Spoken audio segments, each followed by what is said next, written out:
Cuidadoras do meu Brasil varonil, tudo bem com vocês? Sejam muito bem-vindas ao post de aprofundamento sobre o porquê que cuidadoras de idosos são desvalorizadas na sociedade. Eu vou dar uma das razões pelas quais a gente sofre tanto por sermos desvalorizadas.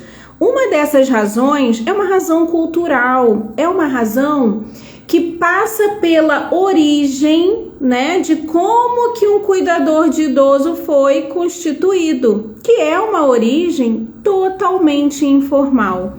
E o que eu quero com esse post de aprofundamento? Simplesmente conscientizar vocês que não é para ficar com raiva de ninguém, não é para ficar com raiva dos contratantes, não é para brigar com os contratantes porque vocês são chamadas de domésticas, porque vocês ainda são confundidas dentro da função que vocês exercem, dentro das atribuições de um cuidador, porque muitas de nós não vai lá na história, não vai lá atrás, para poder entender de fato o porquê que a gente é tratada assim, né? E uma das funções nossas como cuidadoras profissionais, eu já não sou mais cuidadora, mas na época eu fazia esse papel de educá-las, de conscientizar as minhas contratantes que a história mudou, né? A história tem uma origem, nós como cuidadoras de idosos tivemos uma origem, um percurso histórico, mas que hoje tá tudo diferente e que essa área tá totalmente profissional, não tem mais nada a ver com a origem informal a qual a cuidadora de idoso profissional surgiu. E eu tô aqui para te contar essa história. Eu espero que você entenda, se conscientize e não fique mais com raiva dos contratantes, porque você e as cuidadoras familiares, os cuidadores familiares, tem que ter parceria, tem que ter uma engrenagem que rode. Se você já começa prestando seu serviço com aquele ressentimentozinho, né, com aquela angústia, com aquela frustração por ainda ser vista de uma forma que você não deseja mais, então isso vai acabar atrapalhando a sua prestação de serviço, tá certo? Quando um cuidador de idoso, uma cuidadora de idoso, se torna necessário, né, dentro de alguma casa, dentro de um hospital, uma ELPI, enfim, é quando a balança do autocuidado desequilibra, né? Quando esse idoso não consegue mais exercer o autocuidado necessário para ele continuar vivendo com qualidade de vida, então existe essa necessidade de chamar alguém de fora, né? Quando a cuidadora familiar não está dando mais conta, existe essa necessidade. E aí, conforme o tempo foi passando, os primórdios dessa nossa profissão aqui era totalmente, né, eram as antigas acompanhantes, lembram das acompanhantes? Muitas vezes a gente não gosta de ser confundido com a acompanhante de idoso porque subentende-se que a acompanhante de idosos ela não tem a formação que uma cuidadora tem, né? E que ela não é para um nível de complexidade, né, para certos níveis de complexidade de certos idosos. Então eu quero te contar uma historinha inventada para a gente contextualizar aqui a origem da nossa profissão, tá? Só para exemplificar em que situação essa nossa profissão foi se desenvolvendo e foi surgindo, porque quando vocês sabem dessa origem, vocês ficam mais tranquilas e conseguem bater esse papo com a sociedade como um todo para explicar o seu papel, para explicar o seu rolê. Então você vai conseguir inclusive compreender por que a gente é vista como doméstica. É importante você saber isso, tá? Vamos lá, o conto? Era uma vez, né, uma cuidadora familiar que precisava de um favor e ela precisava se ausentar e não tinha quem passasse o olho no idoso dela, no pai dela, enquanto ela estivesse num compromisso fora, tá? Eu vou chamar a secretária do lar, a doméstica que presta serviço para essa cuidadora familiar, de Dona Mariazinha, tá? Guarda esse nome. Dona Mariazinha, né, a secretária do lar dedicada, amorosa, era solicitada toda vez que essa cuidadora familiar tinha que se ausentar. Mas no começo, ela não se importava. pois nada de extraordinário acontecia fora da rotina quando essa cuidadora familiar estava fora.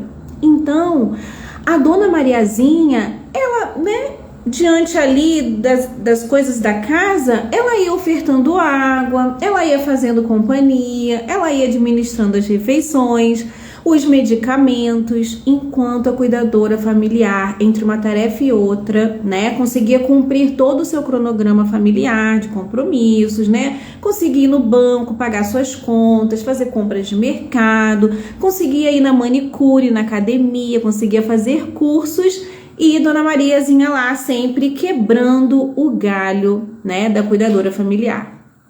Só que Dona Mariazinha começou a se sentir extremamente assoberbada. Por quê? Além de cuidar da casa, além de cuidar da comida, além de cuidar do asseio das roupas, agora ela estava se vendo dando conta quase que em tempo integral do pai da cuidadora familiar, Já que a cuidadora familiar viu que a Dona Mariazinha estava dando conta do recado, Então ela foi sobrecarregando Dona Mariazinha. E diga-se de passagem, na maior parte das vezes, sempre na maior parte das vezes que a cuidadora familiar deixava a Dona Mariazinha tomando conta do pai, ela não ganhava mais por essa nova atribuição, tá certo? Então, mesmo quando a cuidadora familiar passou a delegar os cuidados para terceiros, nesse caso, terceiros, diga-se de passagem, é a Dona Mariazinha,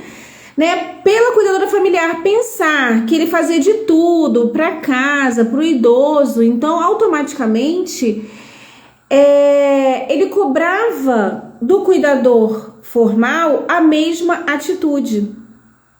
Ou seja, por que nós somos cobradas de cuidar da casa e do idoso? Porque quando a cuidadora familiar botou essa terceira pessoa para auxiliar nas coisas com o idoso, essa terceira pessoa fazia as duas coisas ao mesmo tempo, Fazia tudo que a cuidadora familiar fazia, mas cuidava do idoso, Então, Dona Mariazinha ficou dentro desse personagem que dava conta da casa e que dava conta do idoso e não recebia a mais por conta disso, tá? Hoje, quando vocês estiverem de frente com o contratante que exigirem isso de vocês, saiba que isso está internalizado dentro do contratante, dentro da sociedade como um todo, e somos nós quem temos que educar essas pessoas, falar, olha, agora o negócio mudou, tá? Com paciência, com parcimônia, sem ficar estressada por causa disso. Mas eu quero voltar aqui à história da Dona Mariazinha com a cuidadora familiar, porque o perigo disso tudo mora na audácia do pensamento sobre fazer duas coisas ao mesmo tempo. Olha que perigo você passar o olho no idoso e tá tomando conta da casa, Quando você toma conta da casa, automaticamente você negligencia o idoso. E quando você toma conta do idoso, automaticamente você negligencia coisas da casa. Então, se você está se dedicando à sua casa, no preparo das refeições, automaticamente aquele idoso pode acontecer qualquer coisa com ele e a culpa vai ser sua, tá? Diga-se de passagem, muito cuidado com isso. A responsabilidade será sua. Então, eu acho importante, meus amores, salientar aqui uma coisa. Por mais que a Dona Mariazinha tivesse muito boa vontade, que Dona Mariazinha tivesse dom, tivesse intuição para prestar esses cuidados, muitas vezes faltava para ela o quê?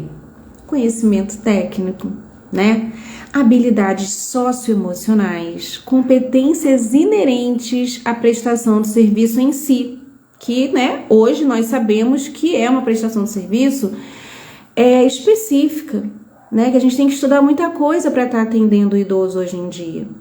Então, o cuidador hoje, o cuidador de hoje não é igual ao cuidador de antigamente.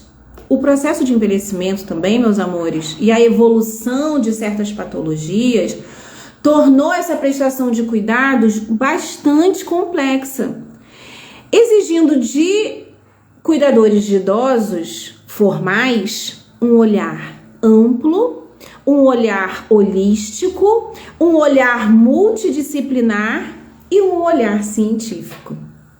Então, faz-se muito necessária a especialização para cuidadores formais e tenho certeza que cuidadores familiares deveriam também se especializar no curso de cuidador de idosos para prestar um melhor atendimento, assim, no sentido do seguinte, saber equilibrar, né, essa coisa de cuidar e de cuidar de si, né? Então, você que é cuidador, né, que tá aqui, cuidadora, que tá me assistindo, você tá entendendo o quão sério é a origem do percurso, né, a origem e o percurso da profissão de cuidador de idosos, o quão importante é a falta de profissionalização, tanto de nós cuidadores que prestamos serviço remunerado, quanto de cuidadoras familiares que não recebem por isso, mas que estão no cargo. O quão sério é a falta de regulamentação, mas hoje em dia eu já não espero mais por ela, né, pela regulamentação. Então, o meu conselho para você é o conselho que eu deixei no post de hoje de manhã, que eu perguntei para vocês sobre a regulamentação da profissão, tá?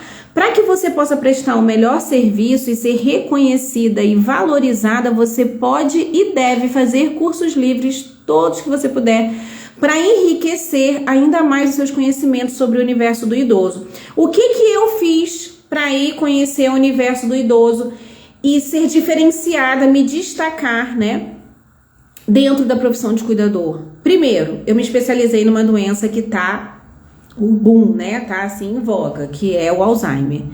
E 2, eu fui estudar gerontologia, né?